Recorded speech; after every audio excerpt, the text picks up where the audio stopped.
He was the kind of man who never apologized. Until the day he broke, William Hawthorne built an empire with steel in his voice and ice in his veins. By 46, he had everything: power, wealth, control.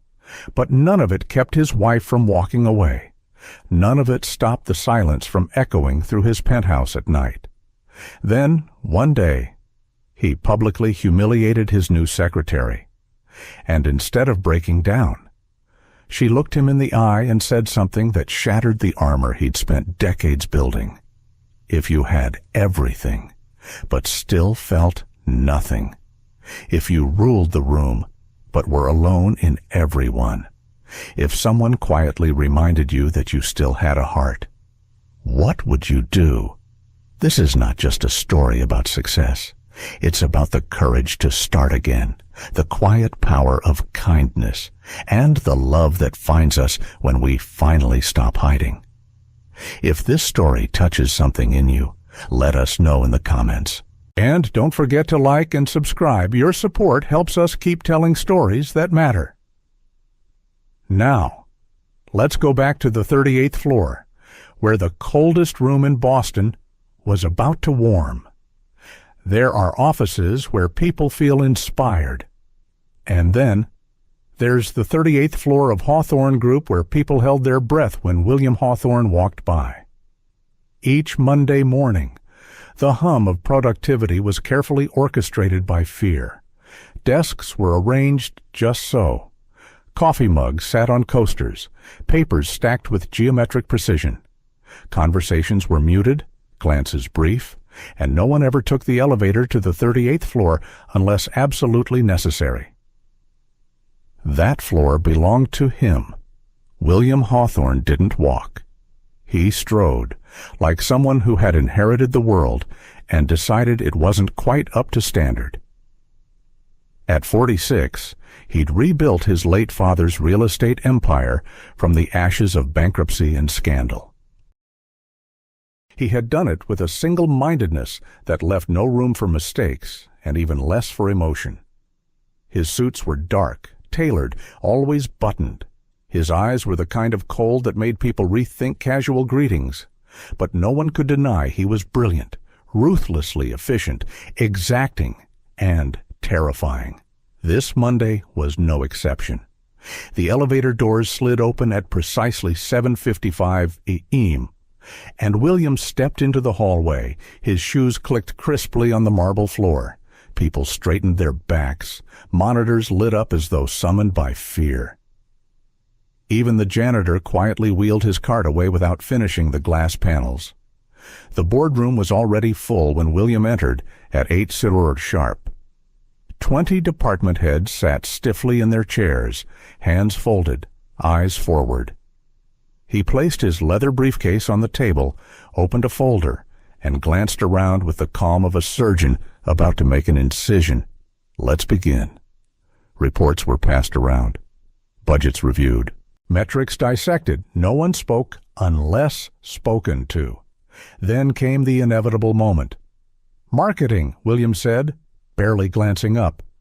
"Explain this underperformance in Q4 leads." A senior manager, Robert, cleared his throat. "We've seen a slight dip due to regional delays, but we have a new strategy for Q1. William didn't raise his voice. He didn't have to. If I wanted excuses, I would have asked for them. I want results. The silence was immediate and absolute. Robert lowered his gaze. The room felt 10 degrees colder. From her spot near the door, Grace Sullivan made a note in her planner. She had been working at Hawthorne Group for just under 2 months. At 34, Grace was unassuming in the way that made people underestimate her. Brown hair always tied back. Clothes modest, neat, no makeup. Her demeanor was calm, deliberate, professional. She never spoke more than necessary, never lingered in conversation, never seemed flustered. It was part of what made her so good at her job, and yet, something about her hadn't escaped William's attention. Not yet defined, not yet voiced, but noticed. She was precise, efficient. But there was a stillness about her, too, as if she were always listening, even when no one was speaking. And then it happened. William reached for the next folder in his stack, the one Grace was supposed to update over the weekend, and paused. "This data is from last month," he said flatly. "We discussed these corrections on Friday." Grace, standing beside him, blinked once. "I sent the revision draft Sunday morning. You requested a printed copy." "This," William said, holding up the outdated document, "is not the revision." He turned slightly toward her. The room watched in dreadful silence. "In the future," he said coldly, "if you're going to take initiative, make sure it's the right one. Otherwise, don't waste anyone's time." The remark cut through the air like ice breaking underfoot. There it was, his signature brand of humiliation. Not cruel, exactly, just sharp enough to draw blood without leaving a wound. Everyone looked at Grace, waiting, expecting her to shrink, but she didn't. She met his gaze not with defiance, but with a calm that unnerved even the onlookers. "I don't mind being corrected," she said, her voice quiet but firm. "But I'd prefer it not be done at the expense of my dignity." You could have heard a pin drop. William didn't blink. His jaw tightened. Around the table, eyes darted downward. Several employees stopped breathing.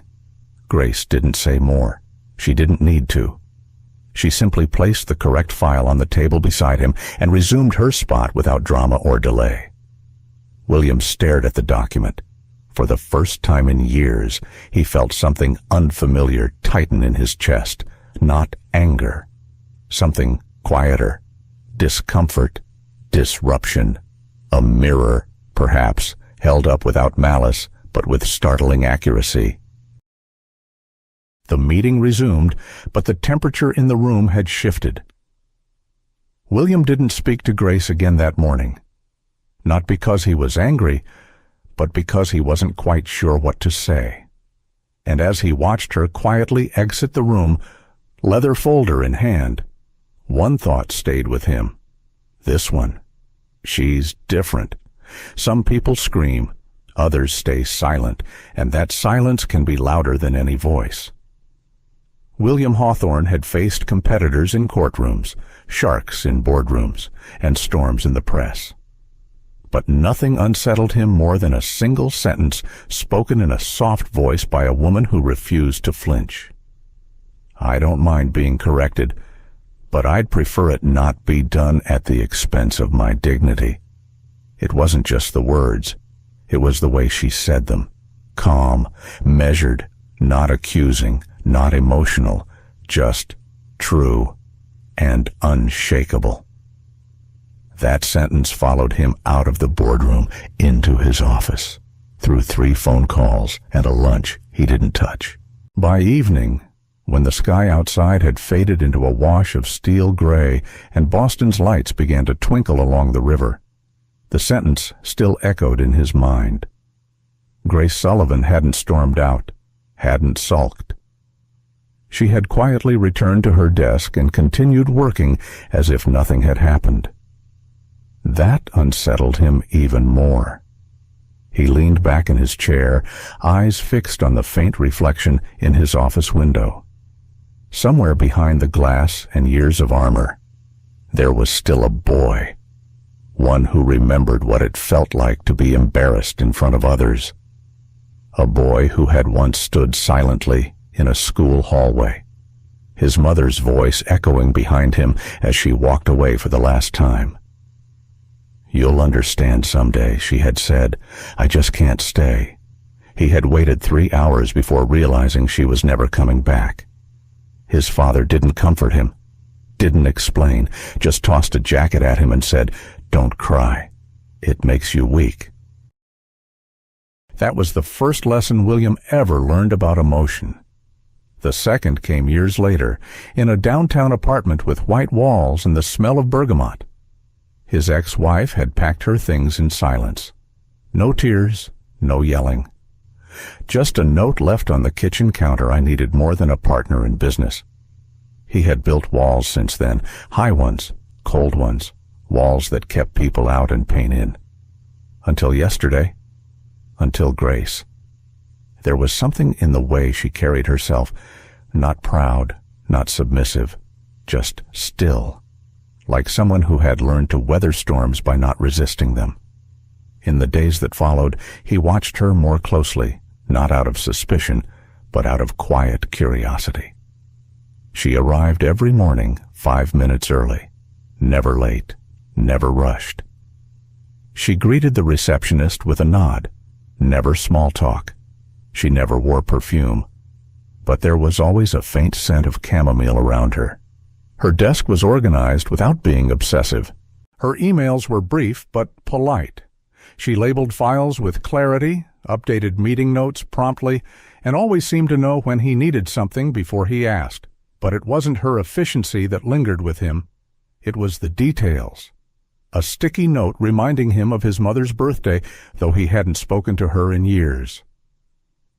A change in the color of the highlighter she used, always light blue, when reviewing negative financial trends, as if to soften the blow. A post-it on his desk that simply said, "Your 3 p.m. call was pushed to 3:30. You might have time to breathe."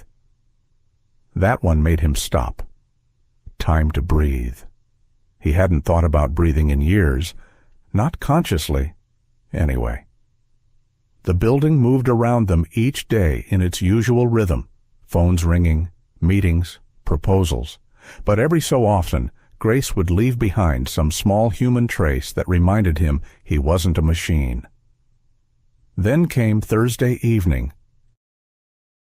He had stayed late, as he often did, reviewing financial projections, reworking timelines, stewing silently over the lingering friction with the board. When he finally looked up, it was past 8:00 p.m. His office was dim, the city beyond the windows glowing in fractured lines of amber and red. He stood to stretch, and that's when he saw it. A small porcelain mug sat on the edge of his desk. Steam still rose gently from it. Next to it, a folded note in neat handwriting, chamomile. Helps the nerves. You've earned a few quiet minutes. G.S. He picked it up, held it in both hands. It was warm, and, for the first time in longer than he could remember, so was something inside him. But instead of feeling grateful, William felt conflicted. Kindness, especially unsolicited, made him uneasy. It was unpredictable, vulnerable. Worse than that, it required response. He didn't want to owe anyone anything, especially not the one person who had seen through him without trying. He stood there, mug in hand, heart thudding in a strange rhythm. Part of him wanted to thank her. Another part wanted to ignore it entirely, pretend it hadn't affected him.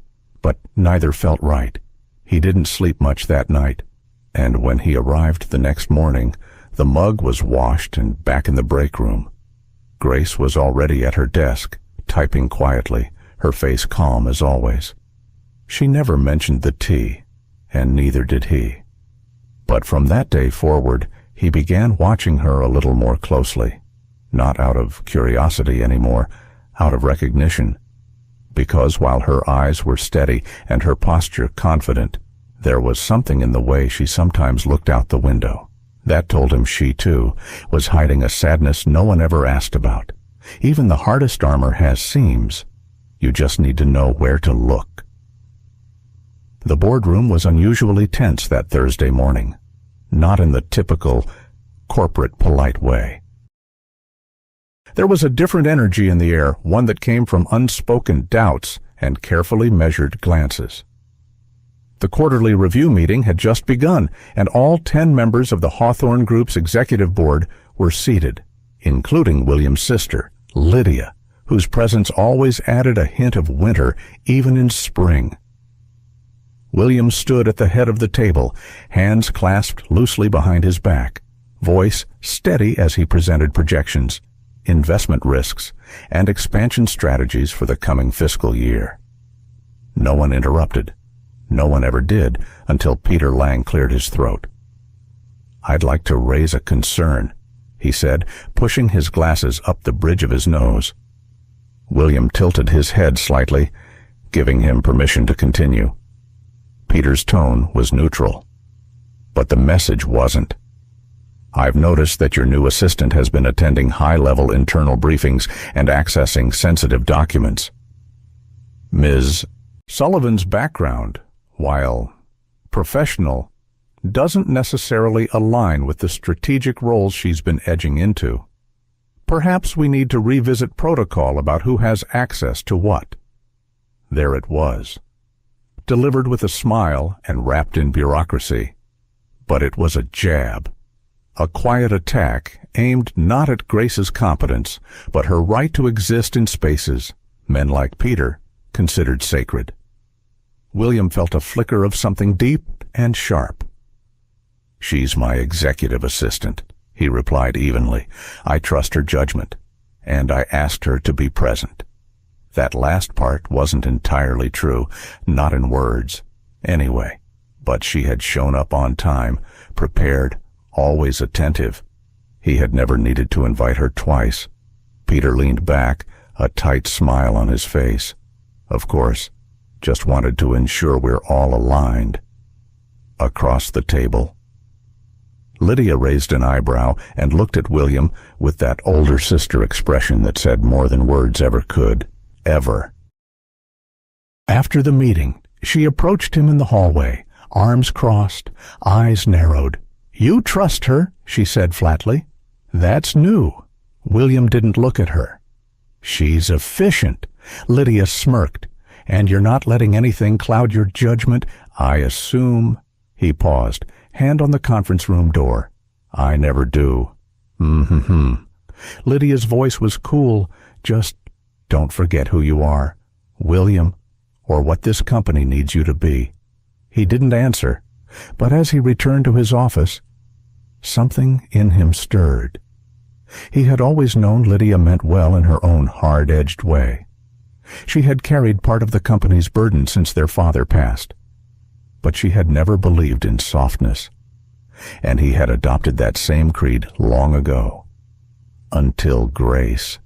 That evening, the building emptied out slowly as snow began to fall outside, the kind of snow that didn't stick yet, but softened the edges of the city in gentle white hushes.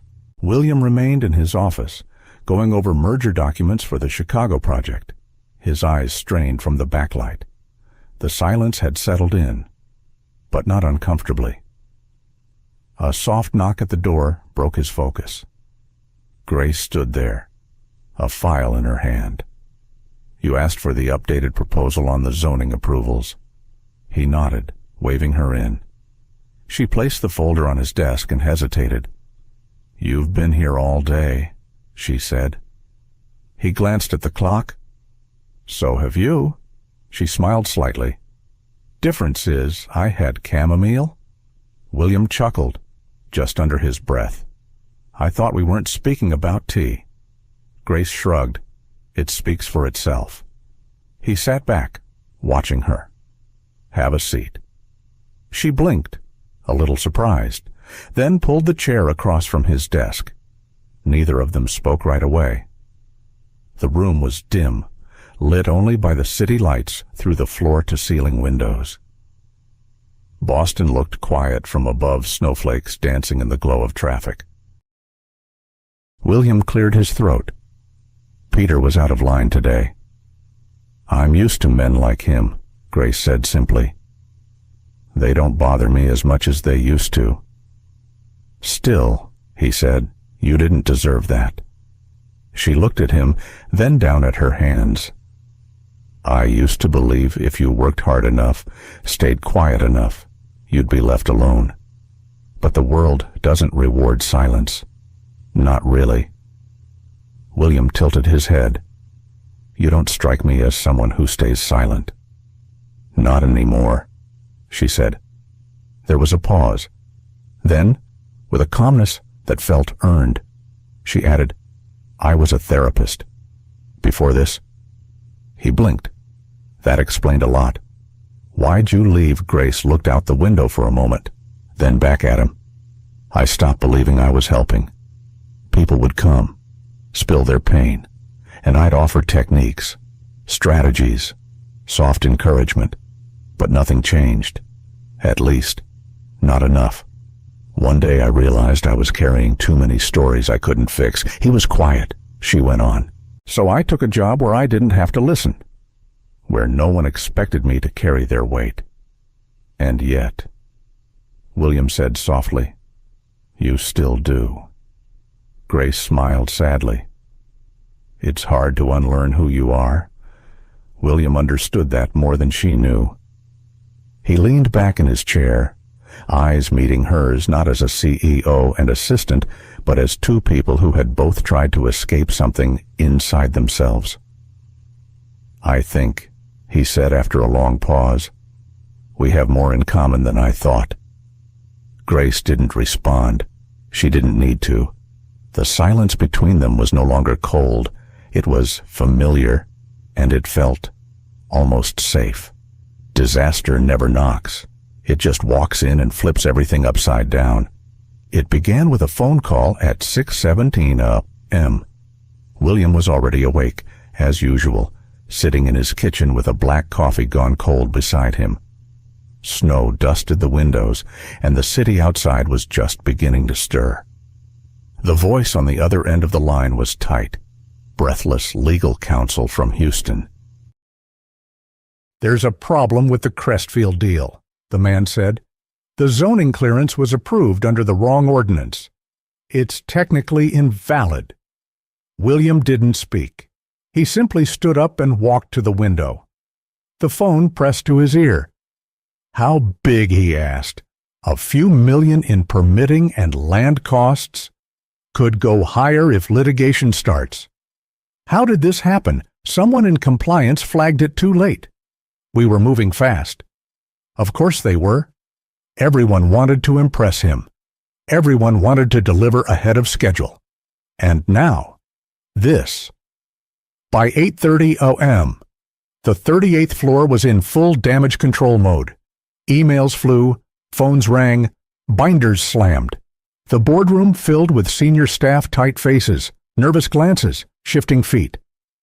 William stood at the head of the table, eyes unreadable, voice clipped. "I trusted every one of you with this, and now I'm looking at millions of dollars in lost value because of a basic oversight." No one dared respond. Peter Lang sat stone-faced, hands folded, offering nothing. His silence spoke volumes. Then William turned to Grace, who had just handed him the latest draft of the legal review. "I need you to stay," he said curtly. "This doesn't leave your desk until every inch has been combed through. You'll coordinate with legal, accounting, and external counsel." She nodded, calm as ever. "Understood. You'll cancel the rest of your schedule." "I already have." There was no tone in her voice, no resentment, but something about her eyes caught him off guard. They were steady, but not warm. By noon, she was buried in documents, phone pressed to her ear, eyes darting across spreadsheets. William noticed she hadn't taken a break, hadn't eaten, just worked, and he didn't stop her. At 7:43 p.m., he brought her a cup of coffee, set it down beside her with a quiet thud. She looked up, said, "Thank you," then turned back to the screen. Her shoulders were stiff, her fingers trembling slightly. He saw it, and still, he said nothing. By 11:30 p.m., the office was nearly empty, except for the glow of Grace's desk lamp and the dull hum of the building's heating system. William stepped out of his office and found her still at her post, highlighting a document with tired precision. "You should go home," he said finally. Grace looked up, eyes bloodshot. "I will. Once this section is clean." He hesitated. "You've done more than enough." She paused. "You asked me to stay until it was done." There was no anger in her voice, but there was something else, something heavier. "I didn't mean to," he began. "I know," she interrupted gently. "But you did." The sentence landed like a stone in his chest. It was the same tone she'd used weeks ago when he'd humiliated her in front of the boardroom. Not cruel, just honest. He stepped back, unsure what to say. But the silence between them said enough. She turned back to her screen, and he walked away into the hollowness of his own office, where regret settled over him like snow on a cold rooftop. The next morning, the board called an emergency meeting. William entered the room to find Lydia already seated, her expression unreadable. Peter Lang sat near the end of the table, looking far too calm. The chairman cleared his throat. "We've reviewed the situation with the Crestfield project. It's serious. Our investors are concerned." William nodded once. "I've taken steps to ensure damage control. Legal is involved. Grace Sullivan has already worked through all the documentation." "That's not the issue," Lydia interrupted. He turned toward her slowly. "The issue," she continued, "is that this isn't the first time something slipped through because people were too afraid to speak up. You lead with authority, William. But authority without collaboration becomes isolation." He narrowed his eyes.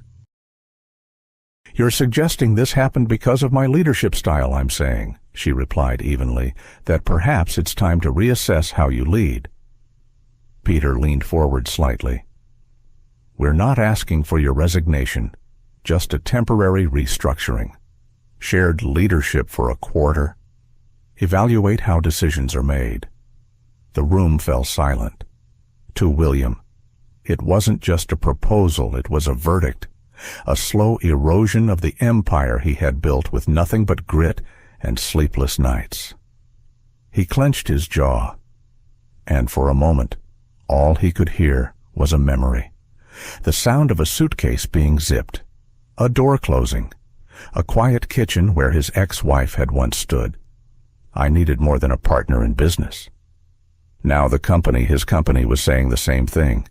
He looked up at Lydia, who once carried him on her back when their father was too drunk to notice. At Peter, who had stood beside him through the darkest early months of rebuilding. At the board, full of men and women who had watched him win but now wondered if he could still lead. And then he saw Grace. Through the glass wall of the boardroom, sitting at her desk, reviewing a contract, calm, still, unmoving. She didn't know he was watching, but for the first time, he wondered, what if she did? What if she saw this coming before any of us? Sometimes, the people closest to you are the ones who cut the deepest. It was nearly midnight when Grace finally found the missing thread. The building had long since emptied out. Cleaning staff had made their quiet rounds. Lights dimmed on most floors, and the heating system hummed with its usual low rhythm. On the 38th floor, only one lamp still burned. She sat hunched over the corner table in the records room, surrounded by files, spreadsheets, and a flickering laptop screen. Her eyes were tired, but her mind was sharper than it had been in days. For the past 48 hours, the Crestfield disaster had consumed everyone. Legal teams scrambled, investors panicked, and the board leaned heavily toward pushing William into shared leadership. But none of it sat right with Grace. Too many things had happened too fast. The land deal had closed early. The zoning permits were too clean, and the data trail, well, it was just a little too tidy for a mistake. She followed her instinct, combing through archived file versions stored deep in the internal compliance system, documents even the legal team had overlooked. That's when she found it. A zoning approval file, dated 3 weeks before the deal closed. The original version included a flag highlighted by a junior compliance officer in Texas. The zoning code was in violation of the local ordinance, but that version had been altered, replaced, and the replacement. It bore the metadata of one person, Peter Lang. His digital fingerprint was unmistakable, accessed under his credentials, changed from his work terminal, timed precisely during a window when William was out of the country. Grace stared at the screen, her heart slowing. It wasn't a clerical error, it was a calculated move, and it had been carefully constructed to make the oversight fall on her and her team. She printed the files, slipped them into a folder, then took the elevator up one floor to William's office.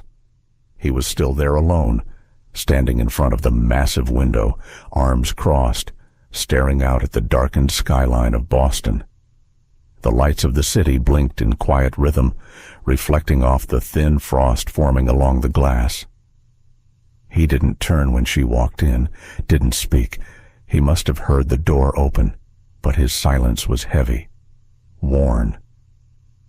Grace stepped forward slowly and placed the folder on his desk. "It was Peter," she said softly. "He altered the permit. William didn't move." "I found the original file in the backup archives," she continued. "It flagged the zoning issue. A compliance officer caught it, but the version was overwritten and the signature was his.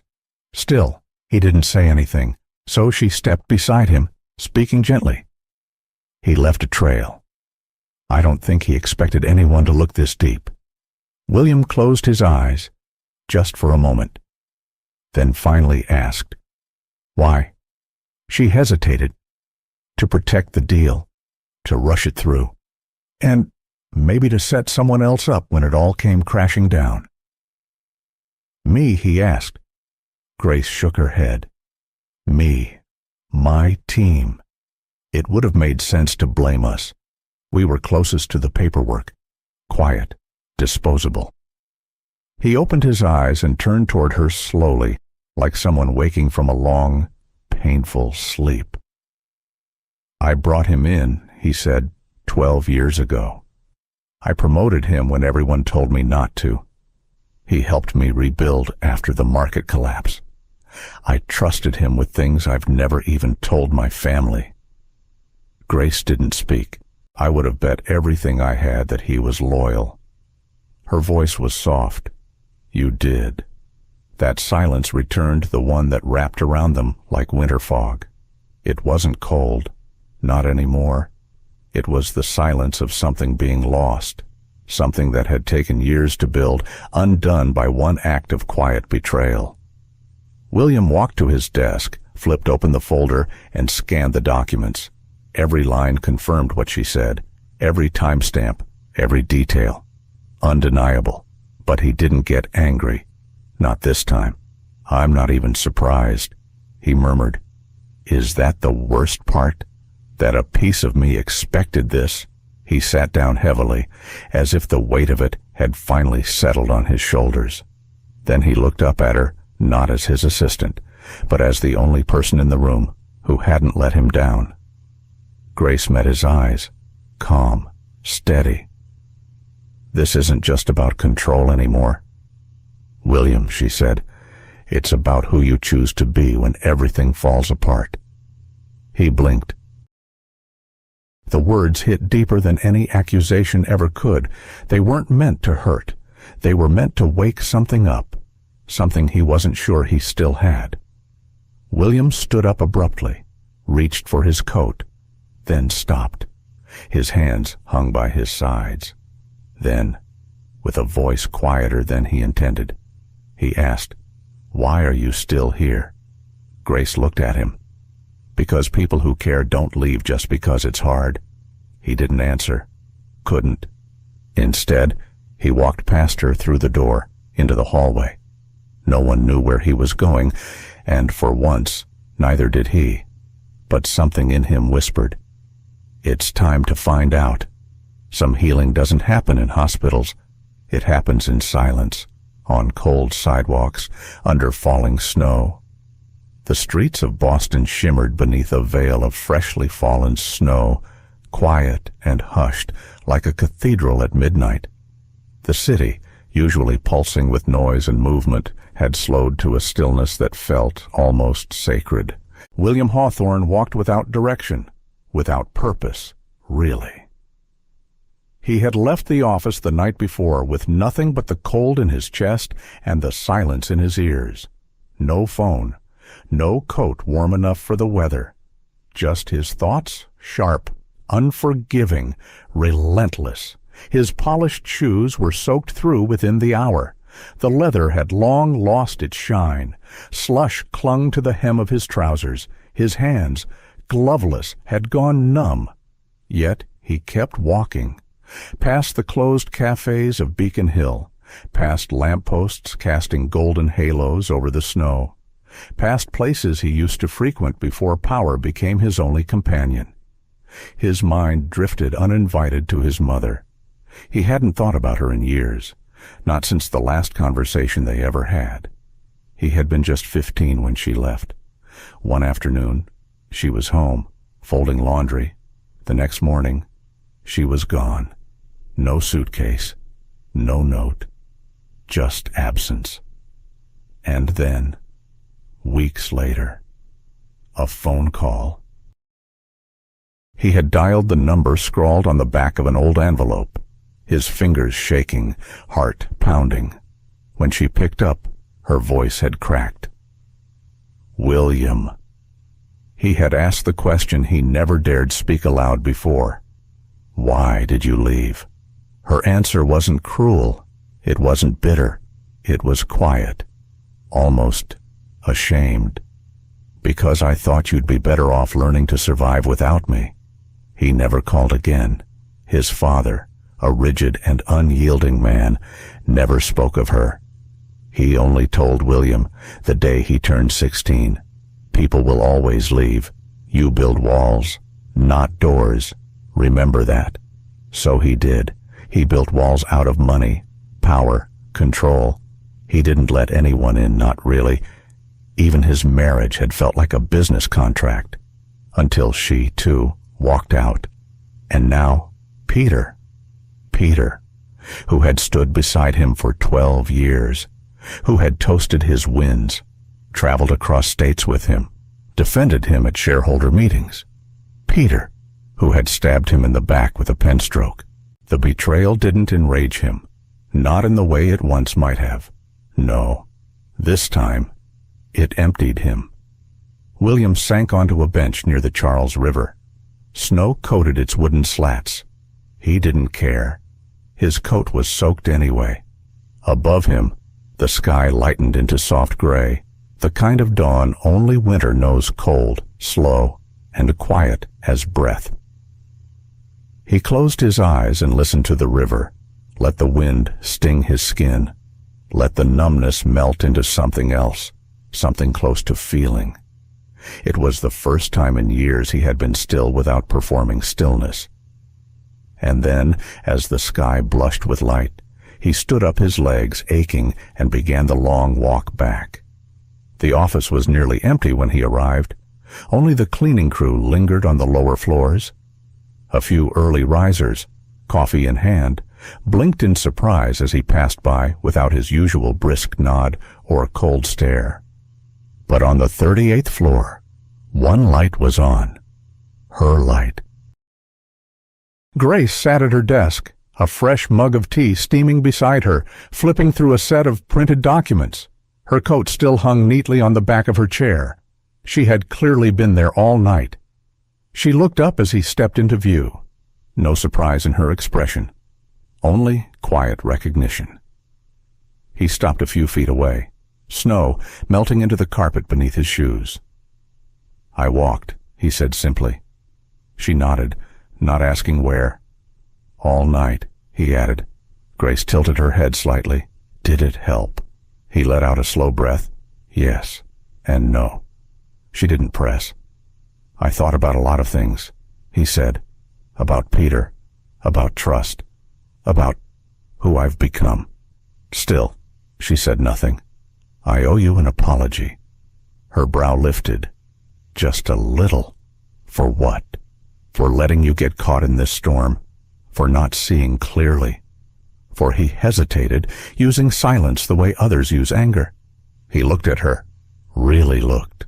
Her calm face, her quiet presence, the steadiness he had leaned on without even realizing it. "I'm sorry, Grace." For a moment, she didn't respond. The silence stretched gentle, not cold. Then she said softly, "I'm not here for an apology. William." He blinked. "I'm here because I believe people can change, but not everyone chooses to." She leaned forward slightly, her voice even. "So, what do you want to do now?" There it was, the question. Not how will you fix it, not who will you blame, but what do you want to do now? It disarmed him more than her silence ever had. He felt something strange in his chest, like thawing, like beginning. William smiled, not the practiced smile of boardrooms and press releases. A real one, quiet, a little tired, but entirely his. "I think," he said slowly, "I want to start over." She didn't say anything, but for the first time she smiled too. And outside, the snow kept falling. Letting go is not weakness.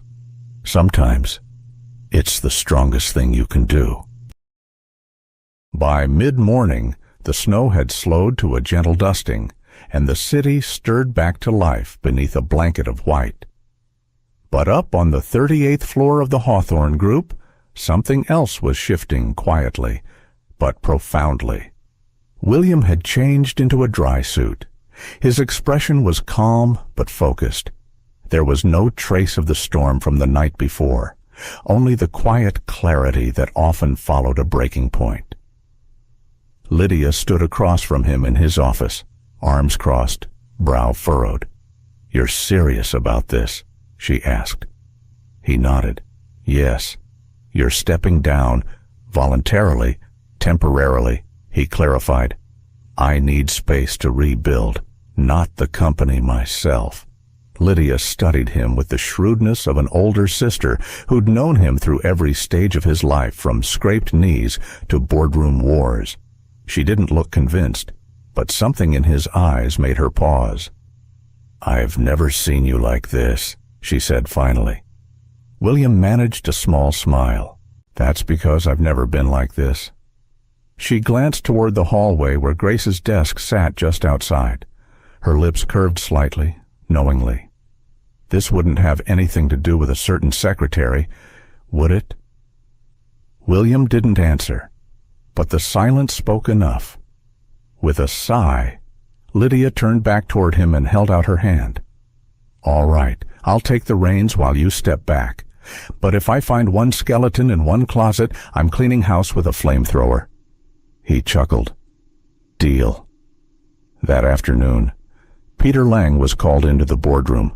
The documents Grace had uncovered were laid bare. No theatrics, no denial, just quiet resignation and the unmistakable fall of a man who had gambled on power and lost everything. The board moved swiftly, a formal dismissal. No press, no scandal, just erasure. William stood by the window as Peter exited the building for the last time. His coat pulled tight against the wind. He didn't feel vindicated, only relieved. It was over. But something else was just beginning. Later that day, William called a full board meeting. The conference room filled quickly: executives, directors, legal staff. Grace sat quietly near the end of the table, her notepad in front of her, like always. But this time, she wasn't there to take notes. She was part of the meeting. "I'd like to propose something new," William began, standing at the head of the table. His tone was even, measured. But there was an edge of quiet passion that hadn't been there before. "We've spent decades building wealth, expanding property, reshaping skylines. But we've forgotten something." He paused, glancing at Grace, then back at the room. "We forgot why cities matter, why people matter. Homes aren't just investments. They're sanctuaries, and far too many people in this city don't have one." A murmur moved through the room. I want to establish a housing support foundation privately funded by the company, aimed at helping low-income families stay in their homes, especially through winter. Especially now. He turned again, this time fully facing Grace. And I want Grace Sullivan to lead it. You could have heard a pin drop. Some blinked. Others exchanged glances. A few board members shifted in their seats, uncertain how to respond. Grace herself sat still. Only her eyes widened slightly. She's proven herself more than capable. William continued, she's meticulous, strategic, and she has the one thing I've lacked for a long time, compassion, rooted in clarity. Lydia leaned forward from her seat and added, I support this, wholeheartedly. That did it. Hands were raised, questions asked, but the tide had already turned. Within 30 minutes, the proposal was approved. And, just like that, Grace Sullivan was no longer a secretary. She was now the director of the Hawthorne Housing Initiative. When the meeting adjourned, people filed out slowly, still adjusting to the shift. Grace remained seated, her notepad untouched. William approached her gently. Are you all right? He asked. She looked up at him, eyes shining, not with shock, but something gentler, something steadier. I didn't see this coming, she said softly. I did, he replied. From the moment you handed me that cup of tea. She smiled. It was the first time he had seen her really smile. Not a polite expression, not a courteous lift of the lips, an actual full smile. Warm, radiant, real. I was going to wait until tomorrow, he said, clearing his throat. But maybe tonight's better. For what? He hesitated, then tried not to overthink it. Dinner. Grace tilted her head. Dinner. Just dinner, he said. No boardrooms, no crisis, no walls. She smiled again, softer this time. I'd like that.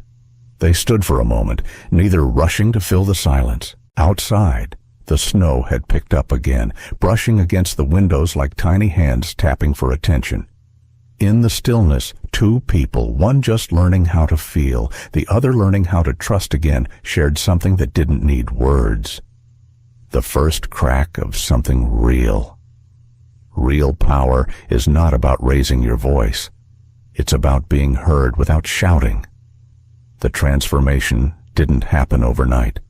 There were no grand speeches, no press releases, no official memos. But something at the Hawthorne Group was changing, and it began with the man who used to make the whole building fall silent with a glance.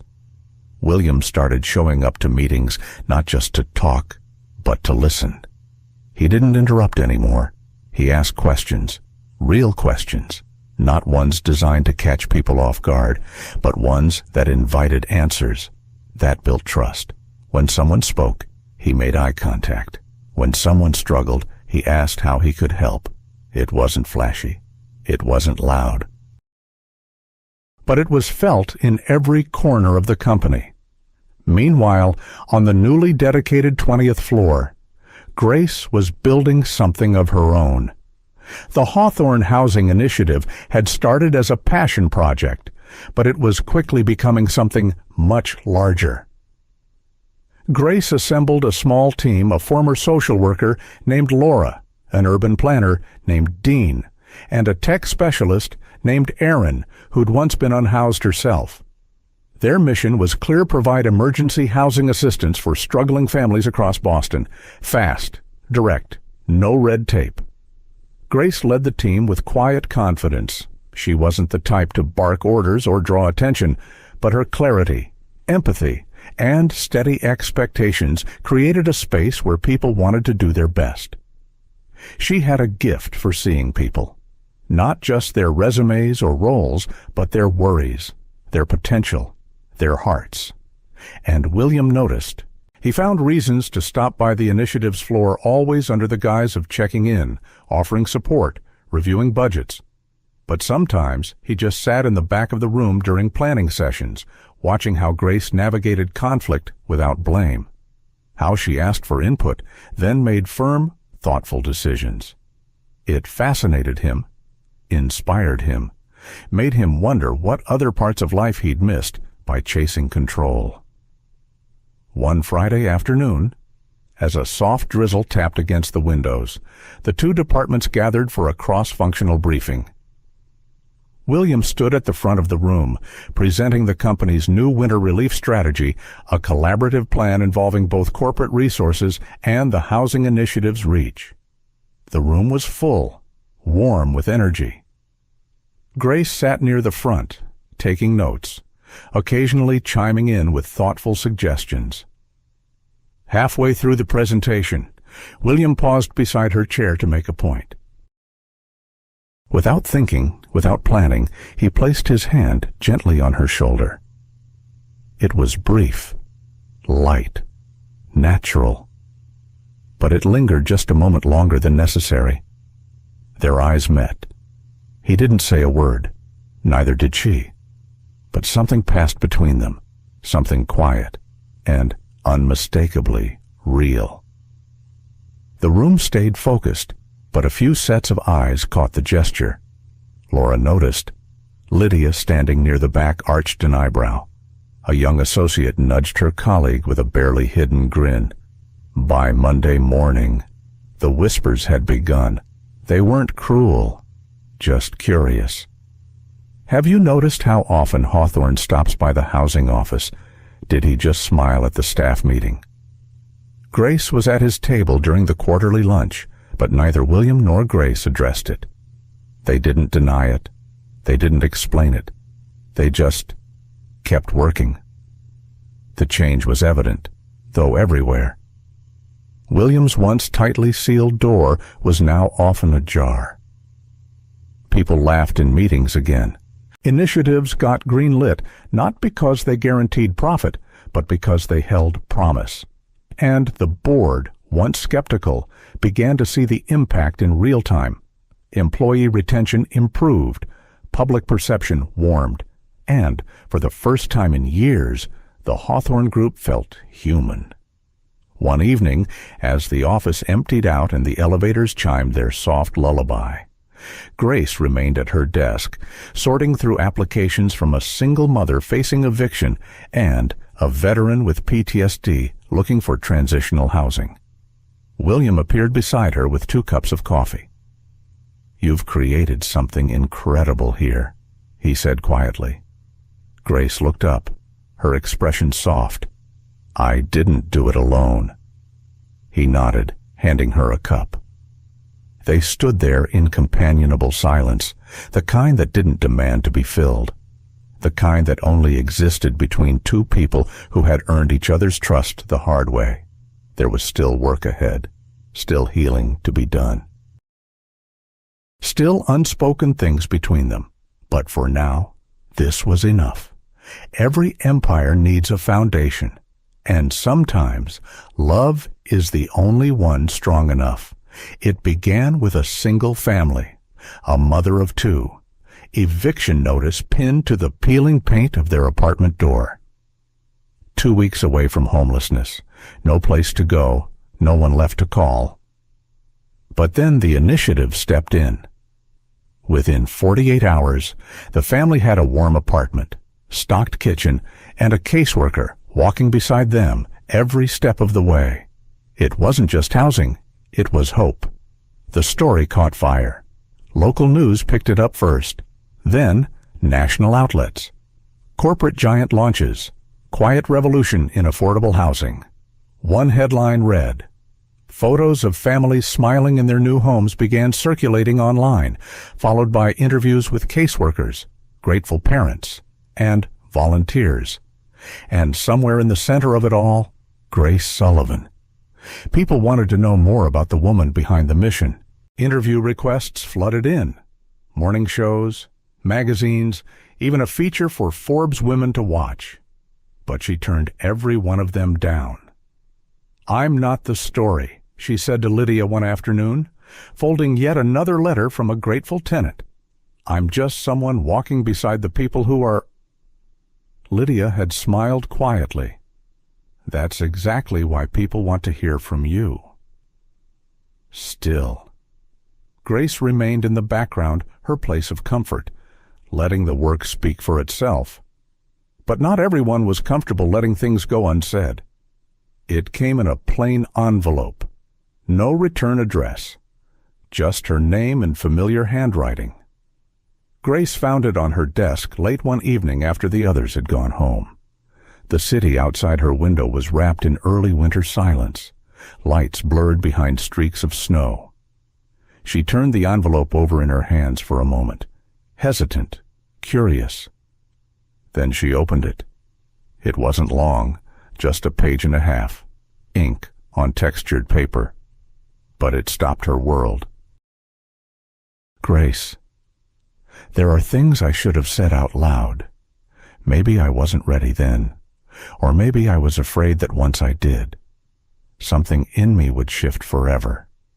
Thank you, not just for what you've built, but for how you've stayed, through silence, through storms, through all the versions of me you didn't owe a second chance. You've reminded me what real power looks like. It's not in towers or titles or headlines. It's in kindness that doesn't keep score, in quiet loyalty, in love that waits without pushing. You've changed me, Grace, not with speeches, but with steady presence. If this is more than friendship for you too, then I'll be here. Door open, light on, waiting. William. Her hands trembled as she folded the letter back into its envelope. Not because of fear, but because of the overwhelming weight of being seen. Truly seen. No one had ever written to her like that. No one had ever meant it. She grabbed her coat. The snow was falling heavier now, thick flakes drifting through the Boston sky like tiny pieces of Grace itself. The streets were quiet, muffled under layers of white. Her boots crunched softly along the sidewalk as she made her way to his building. She didn't stop to rehearse what she'd say. Didn't need to. When she reached his door, she paused for only a moment before knocking. Just once. A few seconds passed. Then it opened, and there he stood, in a sweater, no tie, no mask. Just William. His eyes searched hers, and for the first time, they both let their guards fall. She didn't say a word. She didn't have to.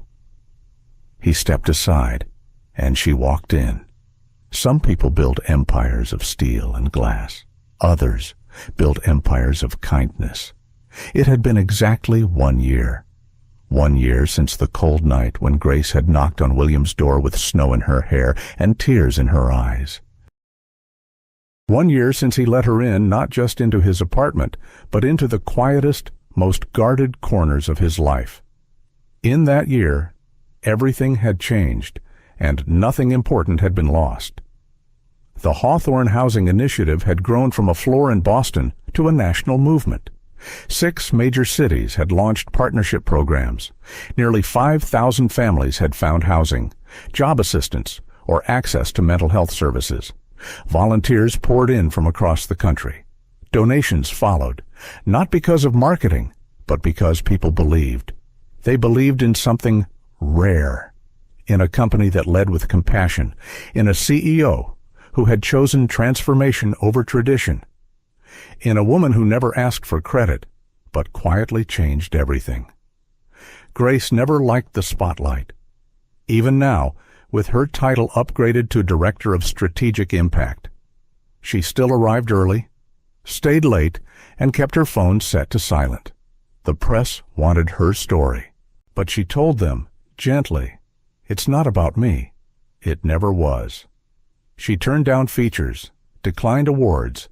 Instead, she kept her focus on the families, on the single mothers balancing 2 jobs, the veterans seeking dignity, the young people aging out of foster care who just needed someone to believe in them.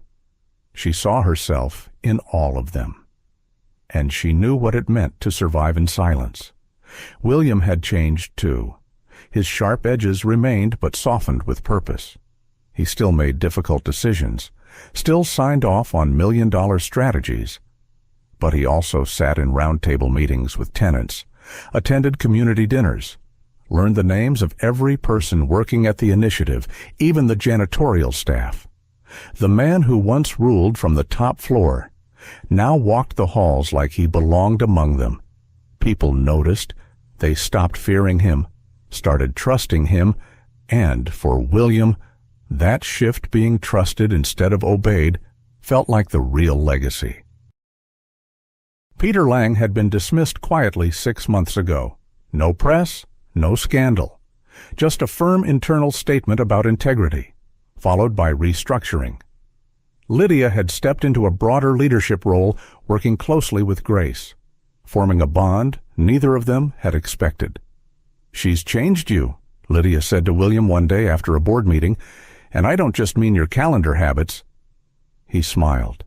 "She reminded me I could change it all." The day of the summit came with a clear sky and a quiet kind of expectation.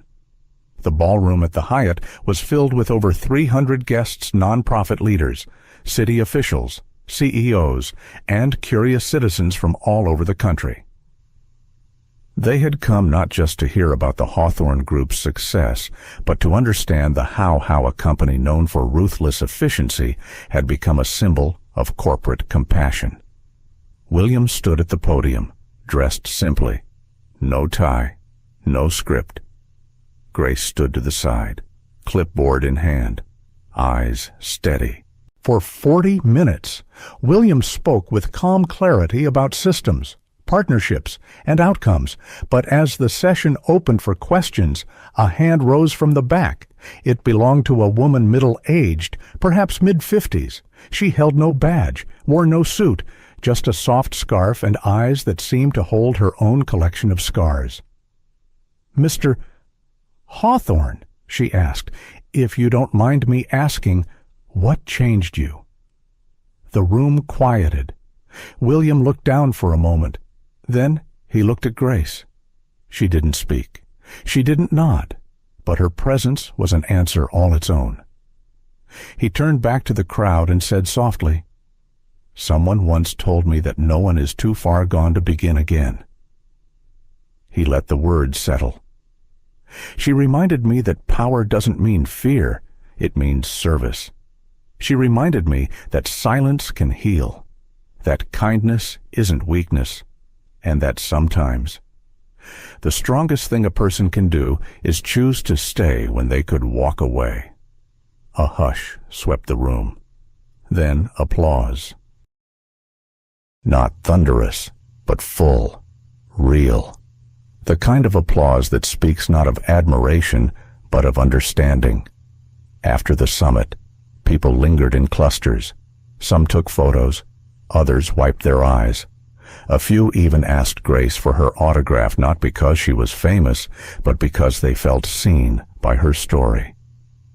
But William and Grace quietly stepped out the side door, leaving the fanfare behind. Outside, the autumn light was fading into gold. Leaves skittered along the sidewalk like whispers.